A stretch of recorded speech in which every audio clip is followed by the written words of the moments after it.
Okay, it seems like the participants have leveled off, so we will begin with tonight's presentations. Welcome, Global Navigators. Thank you for joining us tonight.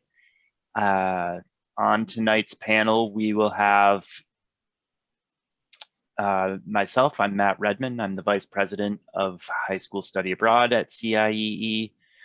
Bill Bull, the Vice President of Risk Management at CIEE, and Laragh Kavanaugh, the Director of Program Management for High School Abroad at CIEE. We're here to answer questions and to work through to make sure that you have the information you need to plan, prepare, and make good decisions for the upcoming programs this summer in this extraordinary year.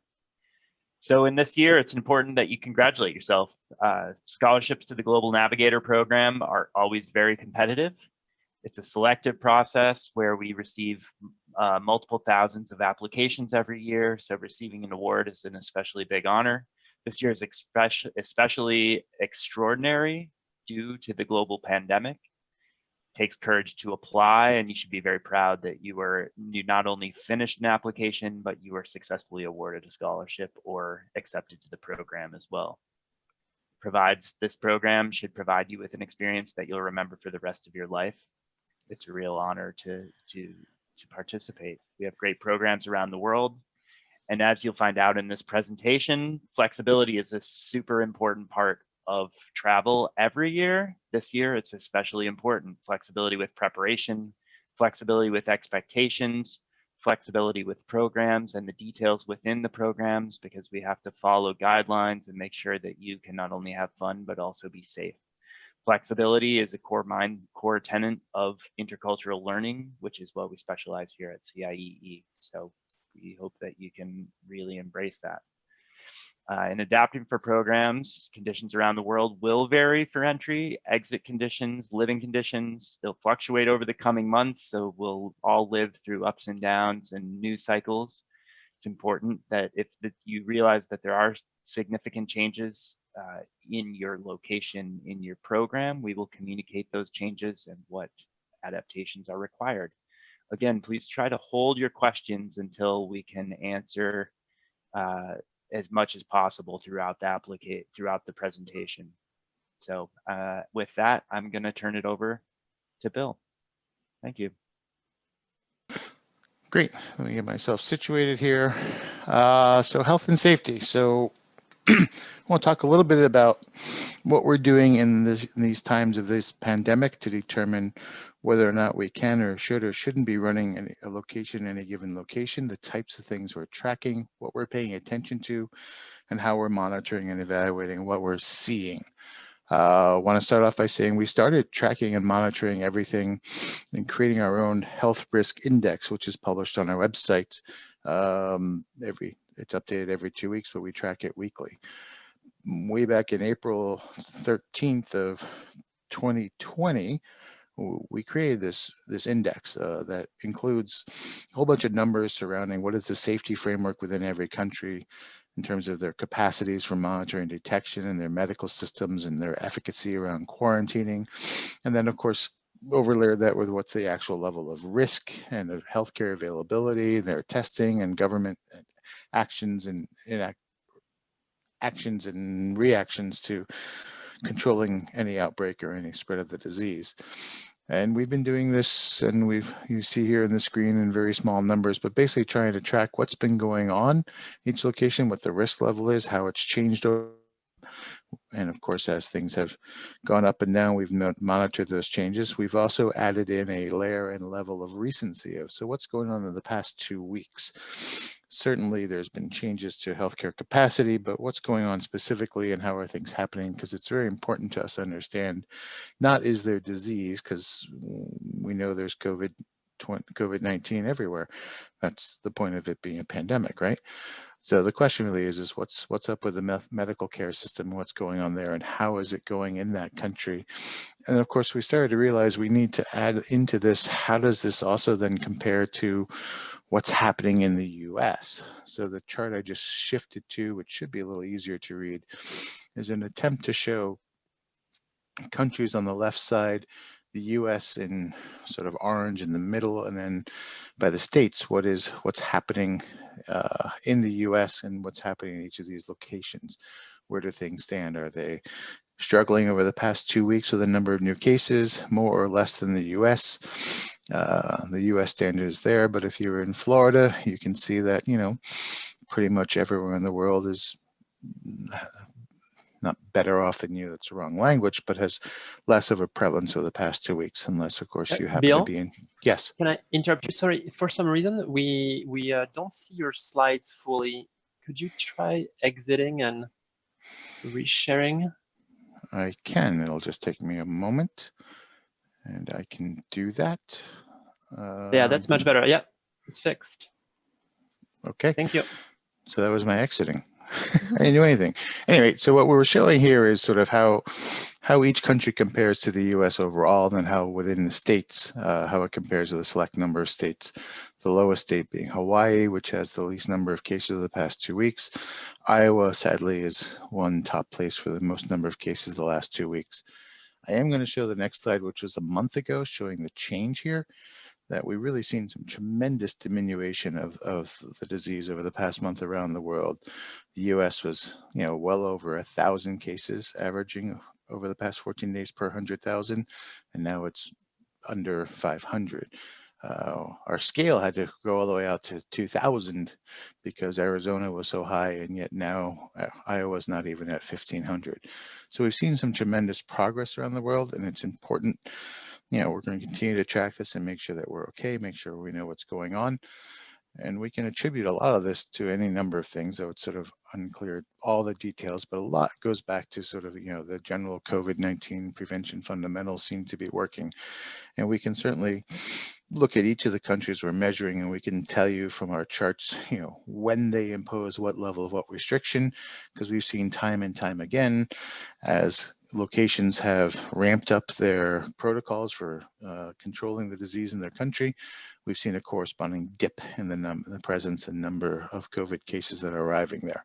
So the things that you've all been doing in your schools about social distancing and proximity, and, you know, avoiding larger groups and making sure you're masked and paying attention to ventilation, which our schools and public settings do, have made a difference, and we're going to be doing that as well. We are fully cognizant of, you know, the Swiss cheese model, that any single one of these may or may not make a difference, but the Swiss cheese model shows that it's the layeredness of multiple approaches to limiting disease spread make the greatest difference. So all these things combined allow for us to have a better condition to limit the spread of the disease, and we've seen that in multiple locations. So what have we learned from what we've been doing? Well, in August through December, we supported around 2,500 participants in 17 countries around the world. And then starting in January of this year till today, we're at 1,308 participants in 16 countries around the world. We've learned a bunch of things.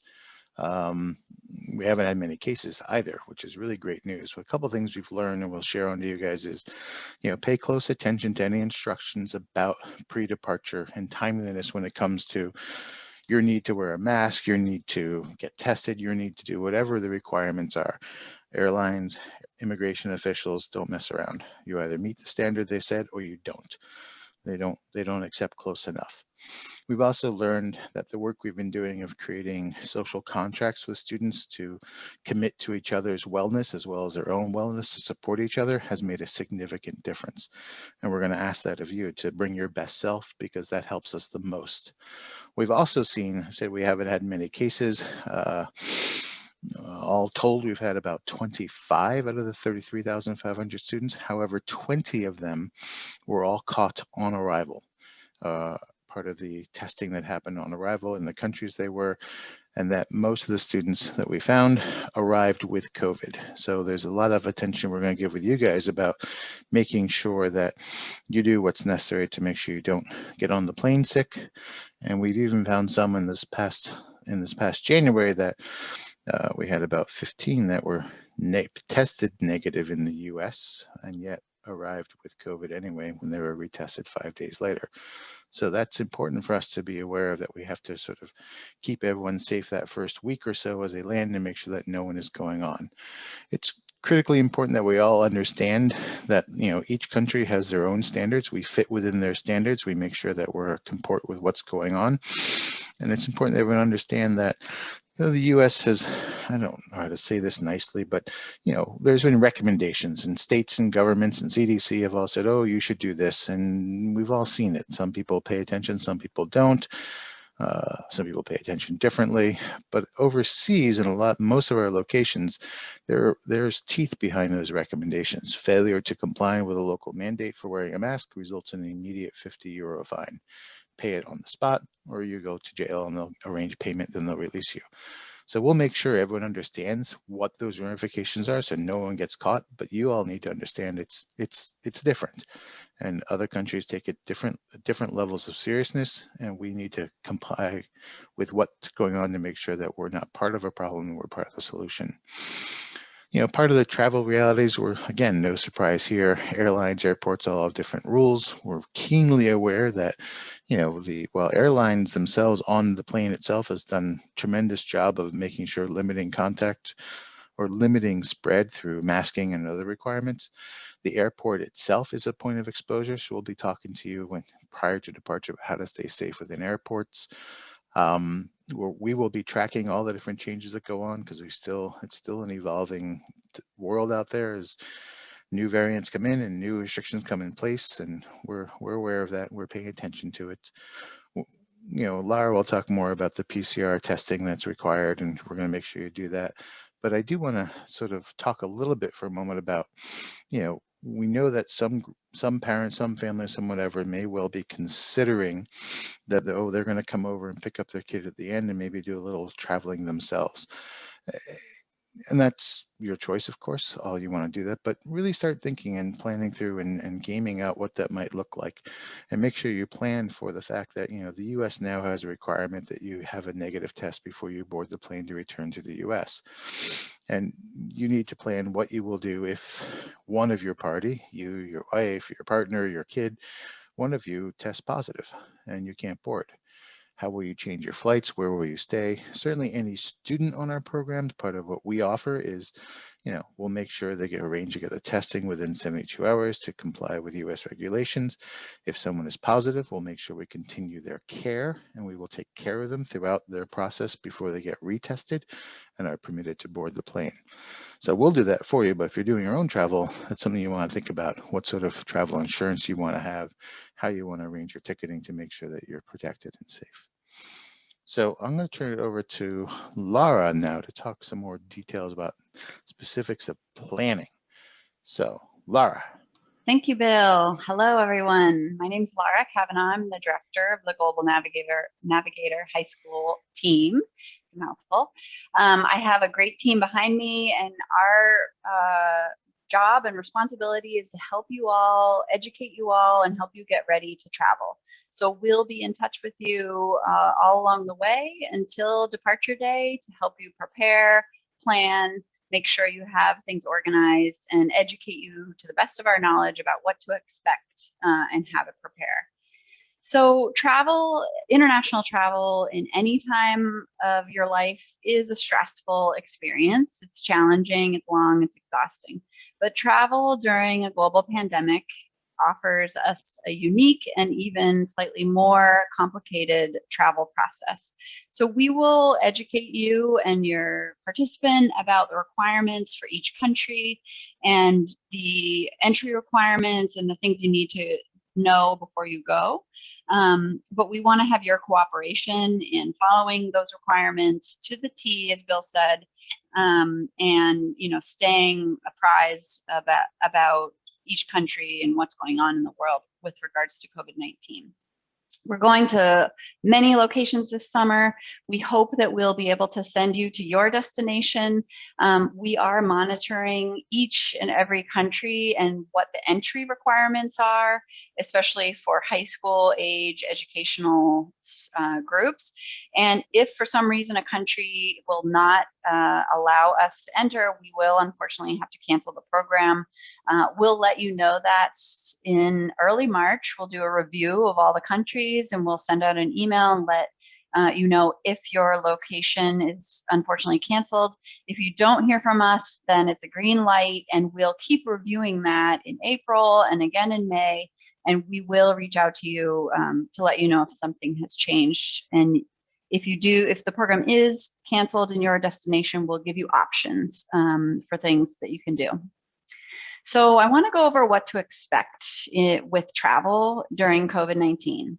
So at this point, CIEE will not be requiring students to be vaccinated in order to participate in our program. The vaccine rollout is just too new, and we're not at that place yet in the world. So that requirement will not be in place. If you do get vaccinated, though, that's great. So we're very happy for you, and we support that. So we will be requiring students to get tested for COVID 72 hours before travel. However, there are a few countries which require 48 hours before travel testing. So we'll update you what about your country requires. We ask that you get a PCR test, and you need to have the results before you get on the plane. You need to have the results in order to enter the country in most situations. We would ask that you limit your exposure to friends and people outside of your immediate family 10 days before travel, just to make sure you don't contract COVID, and then that would make you ineligible to participate. One modification that we have changed for this summer is that we'll be having all students participate in kind of, we're calling it a soft isolation for the first 7 days of your program. So upon arrival, you will go to a dorm or hotel, whatever is selected for your program, and you'll be in a single room for the first 7 days. You'll do your classes online for the first 7 days. When you leave your room, you'll be asked to wear a mask and maintain appropriate social distancing. However, you'll be grouped into small pods of around 10 to 15 students that you'll be able to interact with. We will facilitate outdoor cultural activities, outdoor walks, visits to parks, visits to iconic places in your city during that 7-day period. So it's not a total isolation in your room alone. So there will be outings once a day, at least. You'll be having meals with your group of your pod of 10 to 15. And then after day 7, if no one is showing symptoms in your pod, we will open up and be able to have class in person in your small pod of 10 to 15 students. If for some reason the government of the country that you're traveling to institutes a longer than 7-day mandatory quarantine, unfortunately, we'll have to cancel your program because your program is only 3 weeks long. We don't want to ask you to quarantine or isolate for longer than that because we feel it would negatively impact your experience. As far as housing, so most students on a Global Navigator program or a Global Discovery program will be staying in shared housing, so a dorm or hotel. The first week, as I mentioned, you'll have a single room, but likely on week 2 and 3, you'll move into a shared room with a peer. There will be shared common space with potentially more students than just you two, but you'll have a single room for the first week. We will take special care when choosing our dorms and hotels to make sure they meet CIEE safety standards. We'll make sure that they have COVID-19 prevention guidelines that everyone in the hotel has to follow, and that they have 24-hour security, and we will have a staff member present or more than one living in the hotel with the students. If for some reason a student tested positive at any time on the program, we would move that student back into a single room, and then we would follow appropriate guidelines and our policies in order for them to isolate We would bring them food and make sure they're healthy and safe, bring them to seek medical attention if needed, until they are cleared by a medical professional to rejoin the group or to travel home. Class time. So for weeks 2 and 3, we hope that we will be able to have, or we are planning to have, in-person classes. However, much like what you're doing at home right now in the US, classes will be required. Every student will have a mask on, every teacher will have a mask. We will have appropriate spacing, 6-foot distancing between students. We're working on making sure that our classrooms are well ventilated and that they're following local guidance and safety standards for COVID-19. If for some reason someone in your pod does test positive for COVID or shows COVID symptoms, we are prepared to then shift the curriculum back to a virtual curriculum if needed in the event that that comes up. Excursions. So we know you all are very excited to travel abroad because you want to experience the culture and see the sights and have a lot of fun. And we want to make sure that this summer is still a fun, amazing learning experience for you. So we will be having excursions. We will not be doing overnight trips, but we will be doing day trips during your program, 2 day trips. And then we'll have short cultural excursions and outings each day on the program. They will differ, they'll be different each day and different for each program depending on your theme. We're going to prioritize outdoor activities as much as possible for the obvious reason of, limiting the risk of getting COVID. You'll stay in your small groups and maintain social distance from other groups and also other locals. And then when taking public transportation, we'll obviously follow mask guidelines and things like that. And then just reminding you that we have a list of activities and excursions that we're planning on doing, but those are always subject to change depending on what is happening in that country with regards to COVID, but also with regards to 1,000 other things. So we ask that you be flexible. We will make this as fun and educational as possible, but activities and excursions are subject to change depending on your location and the situation on the ground at the time. So, a lot of people have questions around what if the program gets canceled, or what if I no longer want to go on the program this summer. So we do have a detailed program assurance advantage webpage that you can read through to understand our policy in its entirety. However, the essence of it is that if CIEE decides that we have to cancel the program for a safety reason or because of entry requirements do not allow us to run a program there for high school students, you'll be allowed 3 options. You'll be offered to transfer your program to another location that is running this summer. You'll be offered to defer and travel with us in 2022, or you will be offered a refund. So that's if CIEE cancels your program. The other reason that you can transfer, defer, or receive a refund is if one of these 3 program components dramatically changes prior to departure. So you all are going on a global discovery program, which doesn't involve homestays, so we can skip that one. But if for some reason we were not able to plan to pivot to have classes be in person for week 2 and 3, and instead we were thinking we would need to have all virtual classes for the entire 3 weeks, we would let you know that, and we would give you the option to transfer to a different program, defer, or get a refund. Also, if the isolation requirements, self-isolation upon arrival, get extended to be longer than 7 days, mandated by the government, we don't feel that that would be a fulfilling experience for you to travel all the way around the world to then self-isolate for more than 7 days. So we would likely cancel the program and offer you the 3 options: transfer, defer, or a refund. So the next steps for you. So many of you are in the process of confirming you've been accepted, or maybe you're already confirmed and you're a 2020 deferral. So we're so excited to have you all, and we're ready to start getting you prepared to travel this summer.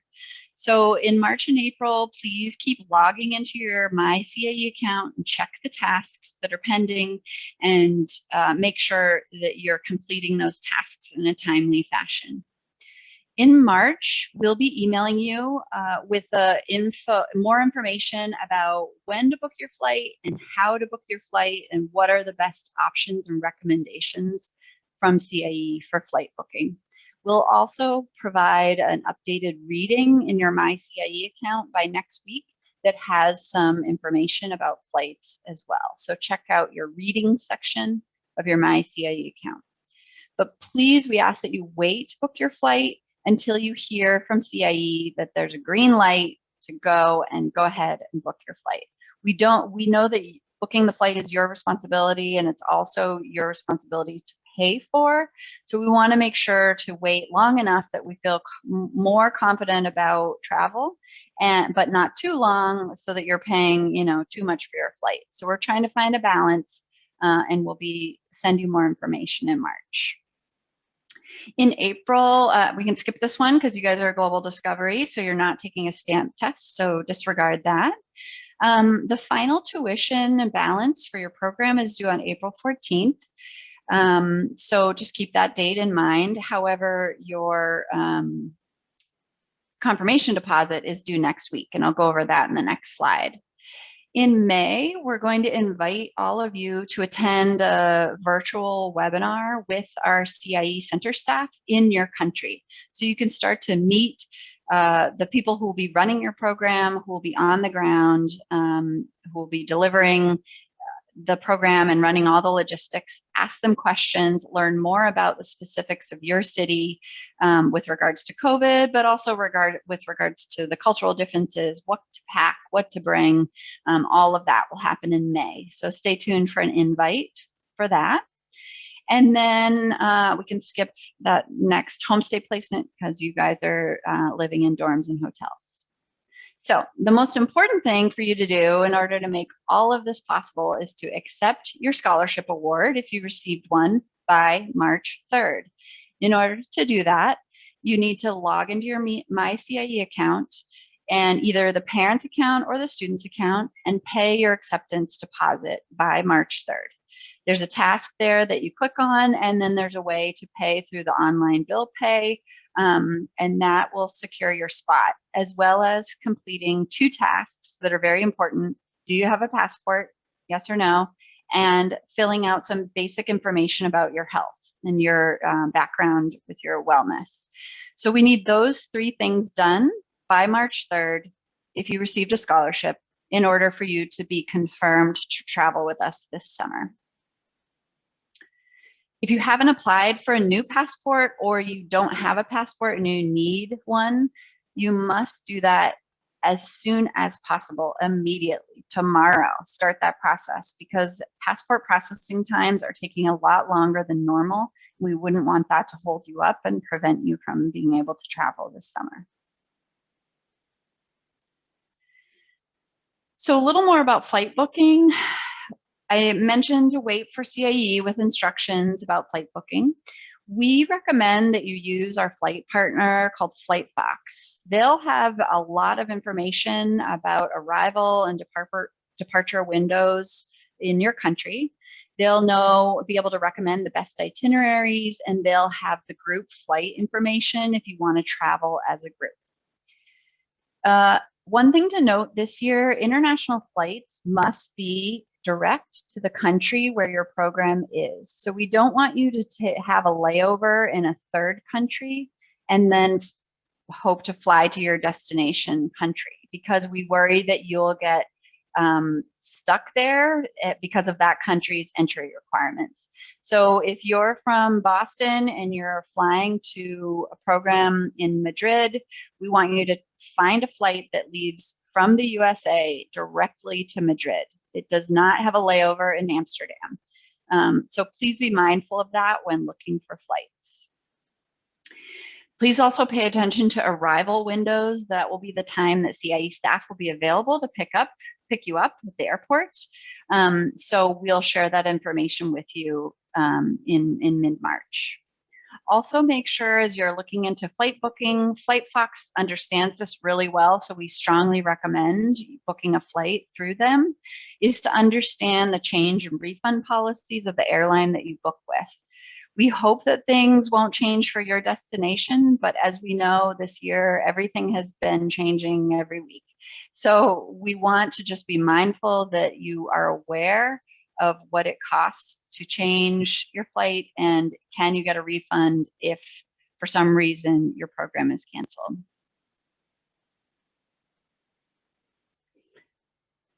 The last thing that we're gonna go over today, and then we can open up for questions, is the pre-departure course. So we will be enrolling all the students in a pre-departure course that's virtual via Canvas, the online learning platform.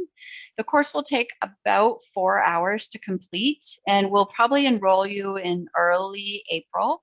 So you'll have 6 weeks or so to complete the entire course. So it seems like plenty of time. In this course, you'll go into more detail and learn more about our program rules, discipline process, about travel day, what to pack, learn more about your in-class time, what you're going to learn more about our health and safety requirements and trainings, learn about technology to make sure your technology will work when you're abroad, budgeting, finance, and you can also start to connect with your peers and your fellow travelers going to your destination. So stay tuned for that invite. So now is a great time, I think, to open it up to questions. You can write them in the question and answer box, and then Bill and I are available to speak to commonly asked questions or to clarify things that we've already gone over.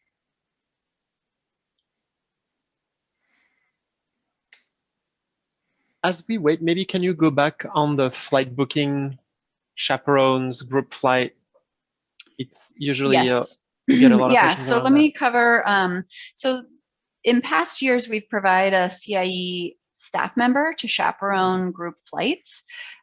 We will try our best to do that this year and offer that for your destination. However, it will depend on entry requirements for adults, American citizens, into your country. So right now, for example, in the EU, there's a travel ban on US citizens entering EU countries. However, there's an exemption for study abroad participants like you. So you will be able to enter countries like Spain, but I, as your CIE staff member chaperone, may not, because I'm not a study abroad participant. So in that case, if we cannot get a CIE adult into the country due to the entry requirements, we will arrange a group flight from a US hub city, and we'll share those details of what that group flight is, the flight number and the time, with FlightFox, and we'll encourage you to go and book on that flight if you want to fly with your peers, other students. And we'll do our best to share with you, if you're from Chicago, is there a group from Chicago, and connect you with fellow travelers.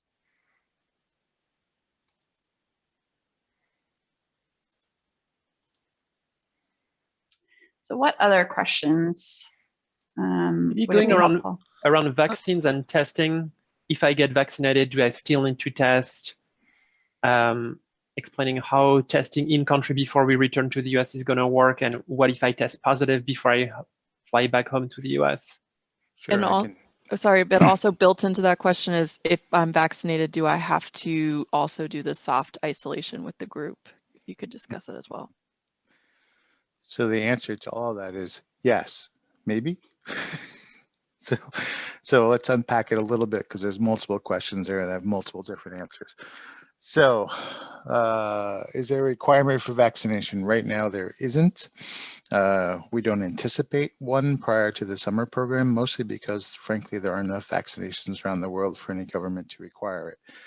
Some countries are having standards they're putting out there that if you have a vaccination, they are waiving certain quarantines and waiving certain things. But I also think it's, how do I say this? It's unlikely, given the level of vaccine distribution in the US, that all students this age group is going to be vaccinated ahead of time. So we're planning no. If you are vaccinated, then we'll be able, then certain things may come in place. But the other bit that's happening is, like I say, we do align with what the local requirements are. And what we're seeing right now is there's even folks that are vaccinated are still being required to wear masks, are still being required to maintain social distancing. There is the protection seems to be that you yourself will likely have a less of an impact or may not even get it, but it's still unclear if a vaccinated person is going to transmit. So therefore, there's all sorts of restrictions in place surrounding the vaccination process, even if you're vaccinated. We believe that as science gives us more knowledge, that might shift, and if it does, we'll shift accordingly. Now, the question about if you test positive before returning to the US, you will be denied boarding unless you can show either a negative test. And again, we know that tests are not 100% perfect, so we'll get you retested as fast as we can to make sure that maybe it was a mistake in the first test, or you're going to have to stay there in quarantine, getting any medical care that we'll make sure you need, until you get medically cleared by a doctor, which you then can arrive at the airport with a note, and you can go on to the usstate.gov website, tells precisely what paperwork you're required to show if you have been exposed, tested positive, but now you're cleared to travel and a doctor's note is required. Or they gave a slight other thing of a public health officer. Then the next variant and all that comes in, well, what if I've had it? Many countries are sitting there and saying, well, if you can prove you've had it within the last 90 days, now where this gets interesting is that certainly that may be true on the way over, but then time will pass and it may be more than 90 days when you return, so which means you'll have to get a test and show that you're negative. So, I mean, these are the complications we're all paying close attention to make sure that we give the right guidance and advice. And I think the key takeaway is that, you know, should someone be positive, we'll make sure they get the care they need. We're not just going to say, well, the program's over, go away. You know, it's our duty of care means that, you know, we make sure you're taken care of until you are fit to travel and you are cleared to travel, and we help you travel. I think I answered 2 of the 3 questions and I got myself confused. What did I miss? I think that was right. I think the only other thing is, will you still have to do the 7-day isolation? Likely. Yeah. Some version of it. That's going to depends on what governments in each country is going to announce about that.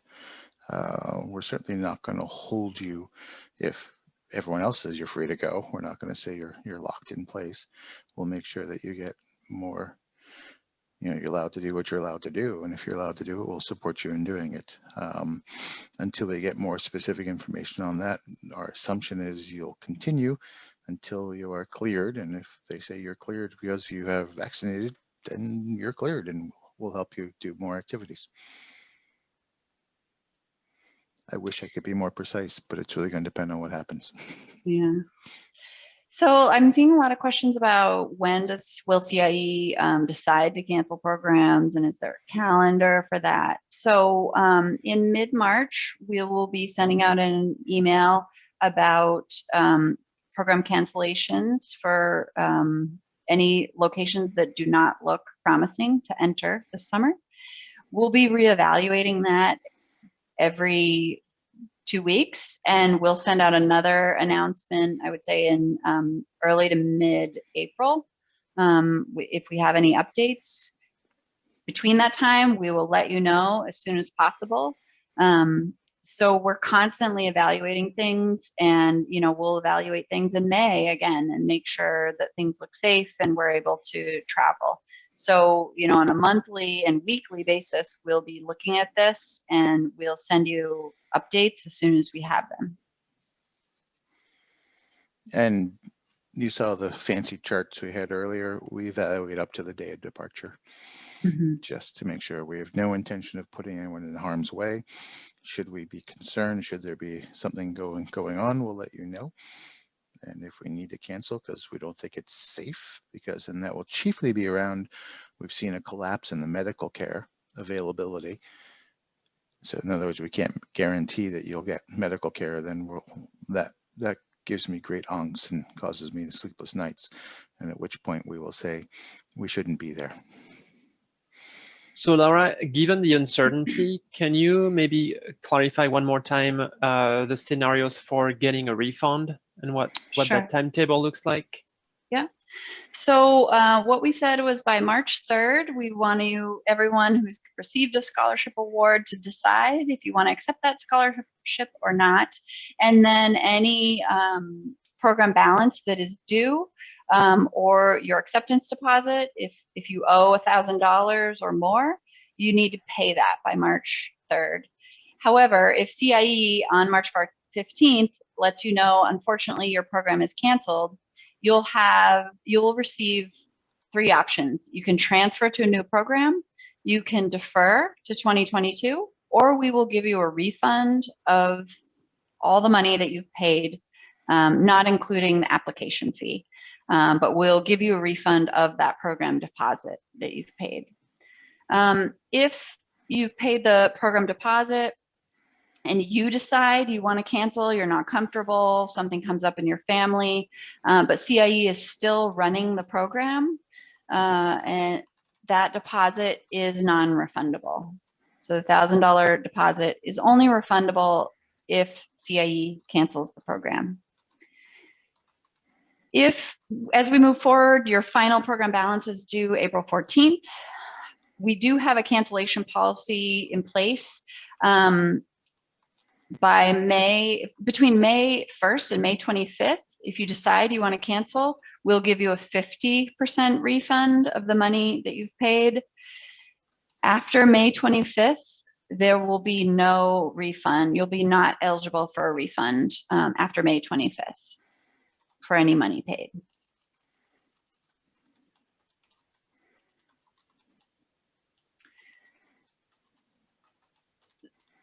So I know some of the countries that we're looking closely at right now include Germany, Australia, Czech Republic, and China. Most of them, their borders are closed and there are no study abroad exemptions in place that we know of. We will have to keep monitoring them and make a decision soon. And we'll be letting you know if you're planning on traveling to those destinations. We'll be letting you know by mid-March if that program looks like it will run or unfortunately have to be canceled. We'll also be looking at all other programs and keep you up to date on those as we know more.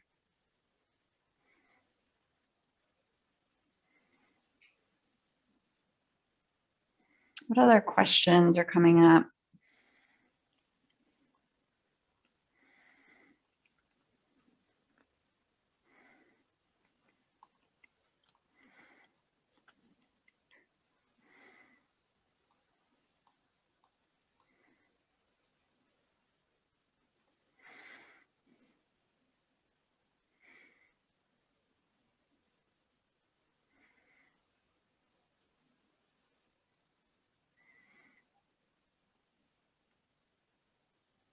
Sorry, it's a lot of individual logistic questions on dates and is my country looking good?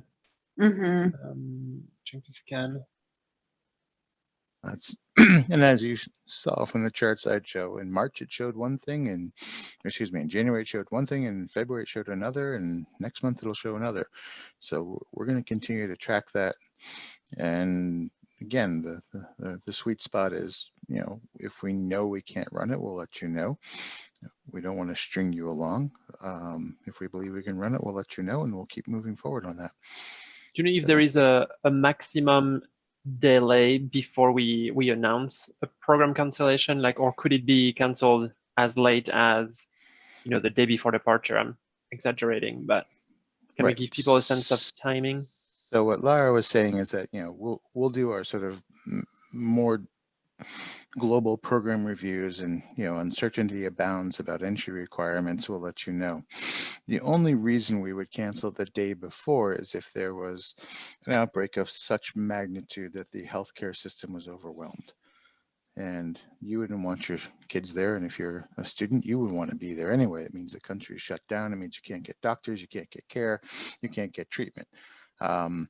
But provided you're allowed in, provided there's still quality medical care going, we intend to run and run it mitigating COVID-19, and the students everyone will be fully engaged in doing their roles, and we'll be able to have a successful program like we've done for 3,500 students so far this year, despite COVID. We don't go places where medical systems have collapsed. That just seems a bad plan for all of us.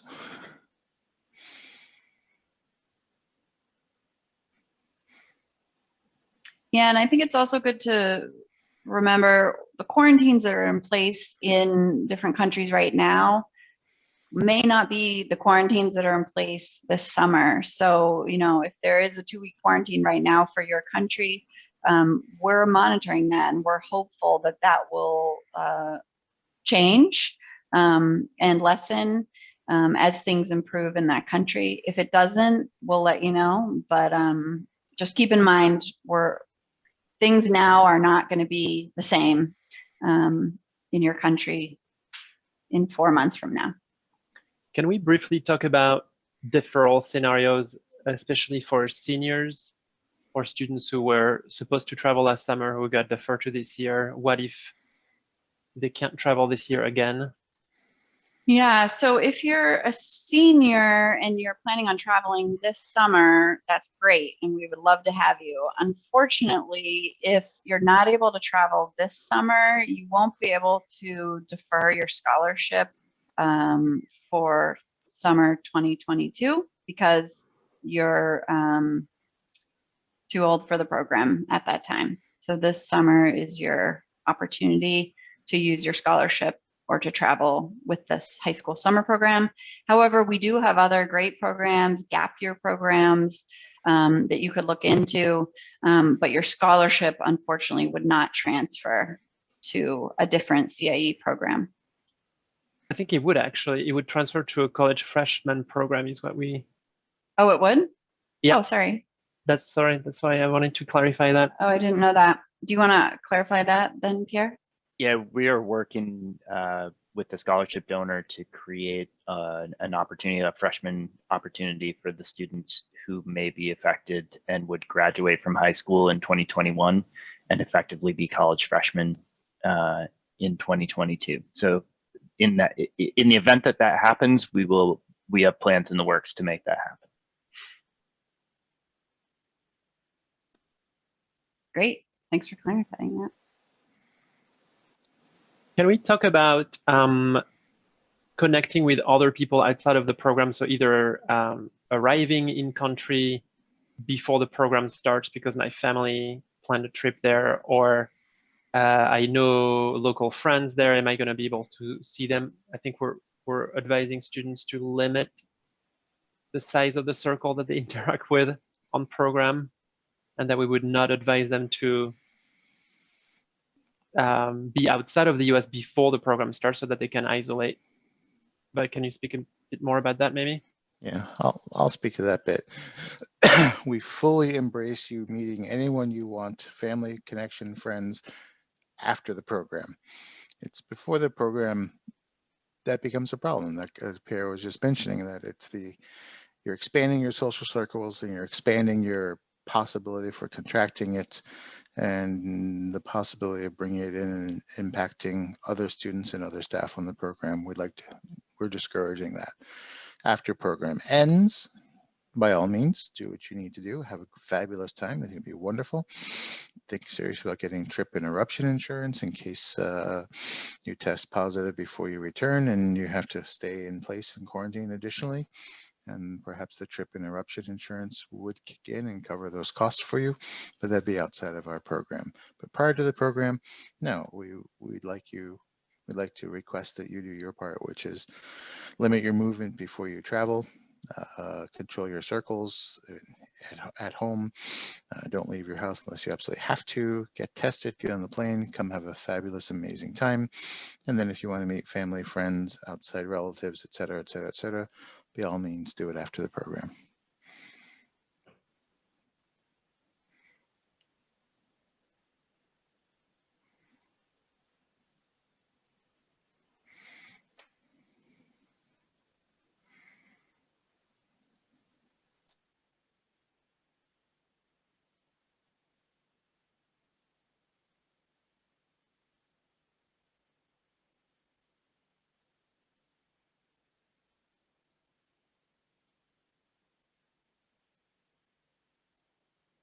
Do you want to say a word, Lara, about maybe passport timing if they don't have it by April 1st? And also a quick word on visa requirements. Yeah, so we do encourage you to apply to get a passport or renew your passport immediately as soon as possible so that you do have that ideally by April 1st. If you don't have it, let us know. It doesn't mean you can't go on the program, but we do need you to be in touch with us and let us know that you're applying for a new one and you're hoping to get it. Obviously, you need to have it before you get on the plane for your program, but we do want you to be in touch with us to explain your specific scenario if it's going to be after April 1st.